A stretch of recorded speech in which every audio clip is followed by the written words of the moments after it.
അതുപോലെ തന്നെ ഒരുപാട് ഇൻഫെക്റ്റീവ് സ്റ്റേജസും കാര്യങ്ങളൊക്കെ ഉണ്ട് അല്ലെ. ഇപ്പൊ പ്ലാസ്മോഡിയം ഫാൽസിപാരം, മലേറിയ, ഓവേൽ ഒക്കെ നമ്മൾ പഠിച്ചിട്ടുണ്ട്. വൈവാക്സ് ഒക്കെ നമ്മൾ പഠിച്ചിട്ടുണ്ട്.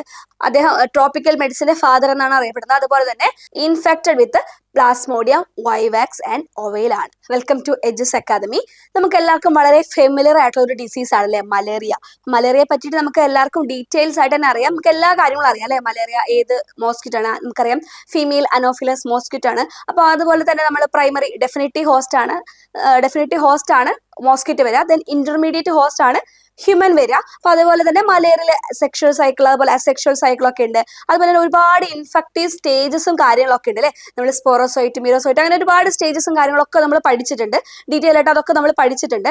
അപ്പൊ അത്തരത്തിലുള്ള ഒരുപാട് ഡിസ്കവറീസ് ഉണ്ട് അല്ലെ മലേറിയ പാരസൈറ്റിന്റെ. നമ്മൾ പെട്ടെന്ന് ഒരു ഡിസീസ് വന്നതല്ലല്ലോ. നമുക്ക് ഓരോരോ മലേറിയ പാരസൈറ്റിന്റെ ഓരോ സ്റ്റേജും കാര്യങ്ങളൊക്കെ ഓരോരുത്തരായിട്ട് ഡിസ്കവറി ചെയ്തെടുത്തതാണ്. അപ്പൊ അത്തരത്തിലുള്ള ഓരോ ഡിസ്കവറി, മലേറിയൽ പാരസൈറ്റിന്റെ ഡിസ്കവറീസിലൂടെയുള്ള ഒരു എക്സ്പ്ലോറിംഗ് ആണ് നമ്മൾ ഇന്ന് ചെയ്യാൻ പോകുന്നത്. ഓക്കെ, അപ്പൊ നമ്മൾ ടേബിൾ ആക്കിയിട്ടുണ്ട്. അപ്പൊ നമുക്ക് ഈസി ആയിട്ട് പെട്ടെന്ന് തന്നെ പഠിച്ചെടുക്കാം. ഓക്കെ, അപ്പോൾ ഏതൊക്കെ സയന്റിസ്റ്റ് ആണ്, എന്താണ് അവരുടെ മലേറിയൽ പാരസൈറ്റിനെ റിലേറ്റ് ചെയ്തിട്ട് അവരുടെ കോൺട്രിബ്യൂഷൻസ് എന്താണെന്നാണ് നമ്മൾ നോക്കാൻ പോകുന്നത്. അപ്പോൾ ഓൾറെഡി നമ്മൾ മലേറിയയെ പറ്റിയിട്ട് നിങ്ങൾ എല്ലാവരും ഡീറ്റെയിൽ ആയിട്ട് തന്നെ അറിഞ്ഞിരിക്കണം കേട്ടോ. എന്നാൽ മാത്രമാണ് ഈ കോൺട്രിബ്യൂഷനെ പറ്റിയിട്ട് ഇപ്പൊ കേൾക്കുമ്പോൾ ഇപ്പോൾ സെക്ഷൽ സൈക്കിൾ അല്ലെങ്കിൽ വെക്ടർ, ഇപ്പൊ ഡിസ്കവറി മലേറിയ ട്രാൻസ്മിഷൻ ഏത് മോസ്കിറ്റോ ആണ്, അപ്പൊ നമുക്ക് മനസ്സിലാക്കണം ഇതൊരു വെക്ടർ ബോൺ ആണ്. പിന്നെ അതുപോലെ തന്നെ ഏതൊക്കെ ഇൻഫെക്റ്റീവ് സ്റ്റേജസ് കാര്യങ്ങൾ ആ മലേറിയയെ പറ്റിയിട്ടുള്ള എല്ലാം നിങ്ങൾ അറിഞ്ഞിരിക്കണം. ഓക്കെ, അപ്പൊ നമുക്ക് നോക്കാം. ഫസ്റ്റ് ചാർലീസ് ലാവറാൻ ആണ്. അപ്പൊ നിങ്ങൾ പ്രീവിയസ് ഇയർ ക്വസ്റ്റ്യൻ പേപ്പർ ഒക്കെ കണ്ടു കഴിഞ്ഞാൽ നിങ്ങൾക്ക് മനസ്സിലാവും. കാരണം എന്താ വെച്ചാൽ ഒരുപാട് ക്വസ്റ്റ്യൻസ് മലേറിയ റിലേറ്റ് ചെയ്തിട്ട് വന്നിട്ടുണ്ട്. ഓക്കെ, അപ്പൊ നമുക്ക് നോക്കാം. ചാർലീസ് ലാവറാൻ ആണ് ഫസ്റ്റ് നമ്മൾ നോക്കാൻ പോകുന്നത്. ഇദ്ദേഹത്തിന്റെ കോൺട്രിബ്യൂഷൻ നോക്കുവാണെങ്കിൽ discovered Plasmodium parasite in human blood. അപ്പൊ മലേറിയ നമ്മൾ പ്ലാസ്മോഡിയം അല്ലെ, പ്ലാസ്മോഡിയം പാരസൈറ്റ് ആണ്. അപ്പൊ പ്ലാസ്മോഡിയം ഫാൽസിപാരം, മലേറിയ, ഓവേൽ ഒക്കെ നമ്മൾ പഠിച്ചിട്ടുണ്ട്. വൈവാക്സ് ഒക്കെ നമ്മൾ പഠിച്ചിട്ടുണ്ട്. അപ്പൊ ചാർലീസ് ലാവറൻ ആണ് പ്ലാസ്മോഡിയം സ്പീഷീസിനെ ഹ്യൂമൻ ബ്ലഡില് ഡിസ്കവറി ചെയ്തത് 1880. ഓക്കെ, ഫസ്റ്റ് ഏറ്റവും ആദ്യം പ്ലാസ്മോഡിയം സ്പീഷീസിന്റെ അല്ലെങ്കിൽ പ്ലാസ്മോഡിയം പാരസൈറ്റിന്റെ ഡിസ്കവറി ആരാണ് അല്ലെങ്കിൽ ഏത് സയന്റിസ്റ്റ് ആണ് എന്ന് ചോദിക്കുകയാണെങ്കിൽ ചാർലീസ് ലാവറൻ ആണ്. ദെൻ റൊണാൾഡ് റോസ് എന്ന പേര് നമ്മളും കേട്ടിട്ടുണ്ടായിരിക്കും അല്ലെ. Ronald Ross discovered malaria transmission by anopheles mosquito 1897. ഇങ്ങനൊരു പാരസൈറ്റ് ഉണ്ട്, ഹ്യൂമൻ ബ്ലഡിലെ ഒരു പാരസൈറ്റ് ഉണ്ട് എന്ന് പറഞ്ഞു ചാർലീസ് ലാവറൻ. പക്ഷേ ഇത് എങ്ങനെയാണ് ട്രാൻസ്മിറ്റ് ചെയ്തത്? അത് അനോഫിലസ് മോസ്കിറ്റോ വഴിയാണ് ഈ മലേറിയ ട്രാൻസ്മിറ്റ് ചെയ്യുന്നത് എന്ന് വലിയൊരു കണ്ടുപിടുത്തം നടത്തിയത് റൊണാൾഡ് റോസ് ആണ്. ദെൻ മൂന്നാമത്തെ നോക്കാം. Giovanni Battista Grassi. ഇദ്ദേഹമാണ് കൺഫേം ചെയ്തത് anopheles as a mosquito vector for human malaria. അപ്പോൾ നമ്മൾ റൊണാൾഡ് റോസ് എന്താ ചെയ്തത്, ഇങ്ങനെ ഒരു അനോഫിലസ് മോസ്കിറ്റോ വഴിയാണ് ട്രാൻസ്മിറ്റ് ചെയ്യുന്നത് ഡിസ്കവർ ചെയ്തു. പക്ഷെ അത് കൺഫേം ചെയ്തത് ജിയോവാനി ബാറ്റിസ്റ്റ ഗ്രാസി ആണ്. ഓക്കെ, ദെൻ നാലാമത്തെ പാട്രിക് മാൻസൺ. ഇദ്ദേഹമാണ് ഫാദർ ഓഫ് ട്രോപ്പിക്കൽ മെഡിസിൻ എന്നറിയപ്പെടുന്നത്. അതുപോലെ തന്നെ proposed mosquito theory of malaria transmission. Patrick Manson എന്താണ് അദ്ദേഹം ട്രോപ്പിക്കൽ മെഡിസിന്റെ ഫാദർ എന്നാണ് അറിയപ്പെടുന്നത്. അതുപോലെ തന്നെ mosquito theory of malaria transmission propose ചെയ്തതും ഇദ്ദേഹമാണ്, പാട്രിക് മാൻസൺ ആണ്. അപ്പോൾ ചാർലീസ് ലാവറൻ കണ്ടു, റൊണാൾഡ് റോസ് കണ്ടു, ജിയോവാനി ബാറ്റിസ്റ്റ ഗ്രാസി കണ്ടു, പാട്രിക് മാൻസൺ കണ്ടു. അപ്പോൾ ചാർലീസ് ലാവറൻ എന്താണ്, അദ്ദേഹമാണ് ഫസ്റ്റ് ഹ്യൂമൻ ബ്ലഡില് പ്ലാസ്മോഡിയം പാരസൈറ്റിനെ ഡിസ്കവർ ചെയ്തു. അതിനുശേഷം അനോഫിലസ് മോസ്കിറ്റോ ആണ് ഈ മലേറിയ ട്രാൻസ്മിഷന് കാരണം എന്ന് പറഞ്ഞത് റൊണാൾഡ് റോസ് ആണ്. അത് കൺഫേം ചെയ്തത് ഗ്രാസി ആണ്. ദെൻ അതിനുശേഷം ഈ മലേറിയൽ ട്രാൻസ്മിഷന്റെ മോസ്കിറ്റോ തിയറി ഒക്കെ പ്രപ്പോസ് ചെയ്തത് പാട്രിക് മാൻസൺ ആണ്. ഓക്കെ, അപ്പൊ ഇത്ര 4 സയന്റിസ്റ്റ് ഓക്കെ അല്ലേ. ദെൻ നമുക്ക് നെക്സ്റ്റ് നോക്കാം.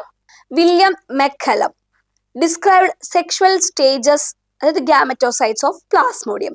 അപ്പോൾ ഈ മലേറിയ പാരസൈറ്റിന് സെക്ഷുവൽ സ്റ്റേജസും അസെക്ഷൽ സ്റ്റേജസും ഉണ്ട്. സെക്ഷുവൽ സ്റ്റേജസ് നടക്കുന്നത് നമ്മുടെ അനോഫിലസ് മോസ്കിറ്റോയിലാണ്. അസെക്ഷൽ സ്റ്റേജസ് ആണ് ഹ്യൂമൻ ഇന്റർമീഡിയറ്റ് ഹോസ്റ്റ് ആയിട്ടുള്ള ഹ്യൂമൻസിലൊക്കെ നടക്കുന്നത്. അപ്പൊ അതിന്റെ സ്റ്റേജും ബാക്കി ഒരു ഫ്ലോ ചാർട്ട് പോലെയൊക്കെ ഉണ്ട് അല്ലെ. ഏരോ മാർക്കൊക്കെ ഇട്ടൊക്കെ ഇമേജ് ഒക്കെ നിങ്ങൾ കണ്ടിട്ടുണ്ട്. അപ്പോൾ അത് നിങ്ങൾക്ക് ക്ലിയർ ആയിട്ട് അറിഞ്ഞിരിക്കണം. ഓക്കെ, ദെൻ വില്യം മെക്കലം ആണ് ഈ സെക്ഷൽ സ്റ്റേജസ്, പ്ലാസ്മോഡിയത്തിന്റെ സെക്ഷൽ സ്റ്റേജസ് ഡിസ്ക്രൈബ് ചെയ്തത്. ദെൻ ഗോൾഗി ഗോൾഗി എന്താ ചെയ്തത്? Classified malaria into tertian and quartan types based on fever periodicity. അപ്പൊ ഫീവർ പീരിയോഡിസിറ്റി നമ്മൾ 48 അവേഴ്സിൽ അത് 72 അവേഴ്സ് അങ്ങനെയൊക്കെ നമ്മൾ പറഞ്ഞ് പഠിച്ചിട്ടുണ്ട് അല്ലേ? 3 to 4 days അല്ല 48 അവേഴ്സ് അങ്ങനെയൊക്കെ നമ്മൾ പഠിച്ചിട്ടുണ്ട്. അപ്പോൾ മലേറിയനെ മൊത്തത്തിൽ ആദ്യം ഡിസ്കവർ ചെയ്തതിനു ശേഷം ഇതിൽ ക്വാർട്ടൺ ടൈപ്സ് ഉണ്ട് അല്ലെങ്കിൽ ടെർട്ടിയൻ ടൈപ്സ് ഉണ്ട്. അപ്പൊ ആ ഫീവറിന്റെ പീരിയോഡിസിറ്റി എത്ര മണിക്കൂർ നീണ്ടു നിൽക്കുന്നതാണ്. അപ്പൊ അതൊക്കെ നോക്കി അങ്ങനെ ക്ലാസിഫൈ ചെയ്തത് ഗോൾഗി ആണ്. ദെൻ ഷഫ്നസ് ഡോട്ട് നമ്മൾ ഷഫ്നസ് ഡോട്ട് മോറസ് ഡോട്ട് ഒക്കെ നമ്മൾ പഠിച്ചിട്ടുണ്ട് അല്ലേ? Schuffner's dot identify Schuffner's dot on RBC infected with plasmodium vivax and ovale ആണ്. Okay, Schuffner's dot RBC infected vivax and P ovale ആണ്. അപ്പൊ നമ്മൾ ഓർത്ത് വെക്കാൻ എളുപ്പത്തിന് VS എന്ന് ഓർത്ത് വെക്കണം. നമ്മൾ കഴിഞ്ഞ ക്ലാസ്സുകളിലൊക്കെ നമ്മൾ പറഞ്ഞിട്ടുണ്ട്. നമ്മൾ എഡ്യൂസ് അക്കാദമിയുടെ തന്നെ നമ്മൾ പല ക്ലാസ്സുകളിലും Q&A സെക്ഷനിലൊക്കെ നമ്മളത് ഡിസ്കസ് ചെയ്തിട്ടുണ്ട്. ഓക്കെ, മലേറിയ Q&A സെക്ഷനിലൊക്കെ നമ്മളിത് പറഞ്ഞിട്ടുണ്ട്. അപ്പോൾ ഒന്നുകൂടെ പറയാണ്, പ്ലാസ്മോഡിയം വൈവാക്സ് നമ്മൾ ഷഫ്നസ് ഡോട്ട് ഏത് പ്ലാസ്മോഡിയം സ്പീഷീസ് ആണ് ചോദിക്കുകയാണെങ്കിൽ വൈവാക്സ് മൊബൈൽ ആണ്. അപ്പോൾ ഓർത്തിരിക്കാൻ VS എന്ന് ആലോചിക്കാം. V vivax S Schuffner's dot. പിന്നെ നമുക്ക് വേറെ ഉണ്ടല്ലോ മൗറസ് ഡോട്ട്, അത് ഫാൽസിപാരത്തിലാണ്.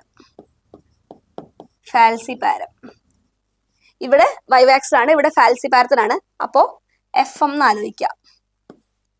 FM ഇത് മൗറസ് ഡോട്ട്, ഇത് ഫാൽസിപാരം. നേരത്തെ VS, ഇത് വൈവാക്സ്, ഇത് Schuffner's dot. Okay, then Shortt and Garnham discovered exo erythrocytic, അതായത് ലിവർ ഫേസ്. അപ്പൊ നമ്മൾ സെക്ഷലും അസെക്ഷൽ സ്റ്റേജസ് ഒക്കെ നമ്മൾ കാണുമ്പോൾ അസെക്ഷൽ സ്റ്റേജ് നമ്മൾ ഇന്റർമീഡിയറ്റ് ഹോസ്റ്റ് ആയ മാനിൽ എക്സോ എർത്രോസൈറ്റിക് ഉണ്ട്, ലിവർ ഉണ്ട്, അതുപോലെ തന്നെ എർത്രോസൈറ്റിക് RBC അല്ലെ, മിറോസോയിഡ് കഴിഞ്ഞ RBC ഒക്കെ നമ്മൾ പഠിച്ചിട്ടുണ്ട്. അപ്പോൾ എക്സോ എർത്രോസൈറ്റിക് അതായത് ലിവർ ഫേസ്, ആ ലിവർ ഫേസ് ഉണ്ടല്ലോ അത് ഡിസ്കവർ ചെയ്തത് ഷോർട്ട് ആൻഡ് ഗ്രാം ആണ് ഓഫ് പ്ലാസ്മോഡിയം വൈവാക്സ്. ഓക്കെ, അപ്പോൾ നമ്മളിത് നോക്കിയത് മലേറിയൽ പാരസൈറ്റിന്റെ ഡിസ്കവറീസിലൂടെയുള്ള ഒരു എക്സ്പ്ലോറേഷൻ ആണ്. അപ്പൊ ഫസ്റ്റ് ഏറ്റവും ആദ്യം തന്നെ നമ്മൾ മലേറിയ ഫസ്റ്റ് സയന്റിസ്റ്റിനെ നമ്മൾ കണ്ടു. ഹ്യൂമൻ ബ്ലഡില് പ്ലാസ്മോഡിയം പാരസൈറ്റിനെ ഡിസ്കവർ ചെയ്തു. അതിനുശേഷം അനോഫിലസ് മോസ്കിറ്റോ ആണ് ഇത് ട്രാൻസ്മിറ്റ് ചെയ്യുന്നതെന്ന് റൊണാൾഡ് റോസ് പറഞ്ഞു. അത് ഗ്രാസി കൺഫേം ചെയ്തു. അതിനുശേഷം പാട്രിക് മാൻസൺ അദ്ദേഹം എന്ത് ചെയ്തു, പ്രപ്പോസ് ചെയ്തു mosquito theory of malaria transmission. അതുപോലെ തന്നെ സെക്ഷൽ സ്റ്റേജസ് ഡിസ്ക്രൈബ് ചെയ്തത്. അതുപോലെ തന്നെ മലേറിയൽ ഡിസീസിൽ തന്നെ ആ ഒരു ഫീവറിന്റെ പീരിയോഡിസിറ്റി അനുസരിച്ചിട്ട് ടെർട്ടിയൻ ക്വാർട്ടൺ ഒക്കെ ഉണ്ടെന്ന് ക്ലാസിഫൈ ചെയ്തത് ഗോൾഗിയാണ്. അതുപോലെ ഷഫ്നർ ആണ് വൈവാക്സിലാണ്. മൗറസ് ഡോട്ട് ഏതിലായിരുന്നു? മൗറസ് ഫാൽസിപാരത്തിലാണ്, ഓർത്തിരിക്കുക. ദെൻ ഷോർട്ട് ആൻഡ് ഗ്രാം ആണ് ലിവർ ഫേസിലുള്ളത്, എക്സ് എർത്രോസൈറ്റിക് ഫേസ് അതൊക്കെ ഡിസ്ക്രൈബ് ചെയ്തത് ഇദ്ദേഹമാണ്. ഷോർട്ട് ആൻഡ് ഗ്രാം ആണ്. ഓക്കെ, അപ്പൊ ഇത്രയേ ഉള്ളൂ നമ്മൾ മലേറിയ പാരസൈറ്റിൽ റിലേറ്റ് ചെയ്തിട്ടുള്ള കുറച്ച് സയന്റിസ്റ്റും അവരുടെ കോൺട്രിബ്യൂഷൻ ആണ് നമ്മൾ ഇന്ന് പഠിച്ചത്. അപ്പോൾ ടേബിൾ ആയതുകൊണ്ട് കുറച്ചുകൂടി നിങ്ങൾക്ക് എളുപ്പത്തിൽ നിങ്ങൾക്ക് വായിച്ചെടുക്കാനൊക്കെ എളുപ്പമായിരിക്കും. നമുക്ക് കാണുമ്പോൾ തന്നെ നമുക്ക് പാരഗ്രാഫ് നോക്കി വായിക്കുന്നതിനേക്കാളും എളുപ്പത്തിൽ നമുക്കൊരു ടേബിൾ കാണുമ്പോൾ കുറച്ചും കൂടി ഈസി ആയിട്ട് നമുക്ക് തോന്നും അല്ലേ? അപ്പോൾ നിങ്ങൾ ഇതൊന്ന് നോട്ട് ചെയ്യുക. സയന്റിസ്റ്റുകളുടെ പേരും മലേറിയ റിലേറ്റ് ചെയ്തിട്ടുള്ള സയന്റിസ്റ്റും അവരുടെ കോൺട്രിബ്യൂഷനും ഒരു ടേബിൾ ആക്കിയിട്ട് ഒന്ന് സ്റ്റിക്കി നോട്ടൊക്കെ ആയിട്ട് ഒന്ന് പഠിക്കുക, ഒന്ന് എഴുതി നോക്കുക. ഓക്കെ, സയന്റിസ്റ്റുകളുടെ പേരാണ്. അപ്പൊ കുറച്ച് നമുക്ക് എന്താ പറയാ, കുറച്ച് ടഫൊക്കെ ആയിട്ട് തോന്നാം. അപ്പൊ ഒന്ന് എഴുതി നോക്കുക. അപ്പൊ നമ്മൾ വായിക്കുന്നതിനേക്കാളും കൂടുതൽ ഒരു 10 മടങ്ങ് നമുക്ക് ഒരു 1-2 വട്ടം എഴുതുമ്പോൾ നമ്മുടെ മനസ്സിലോട്ട് അങ്ങ് പതിക്കും. ഓക്കെ, അപ്പോൾ എല്ലാവർക്കും ഈ ക്ലാസ് യൂസ്ഫുൾ ആയെന്ന് ഞാൻ വിശ്വസിക്കുന്നു. അപ്പോൾ നമുക്ക് അടുത്ത ക്ലാസ്സിൽ കാണാം. താങ്ക്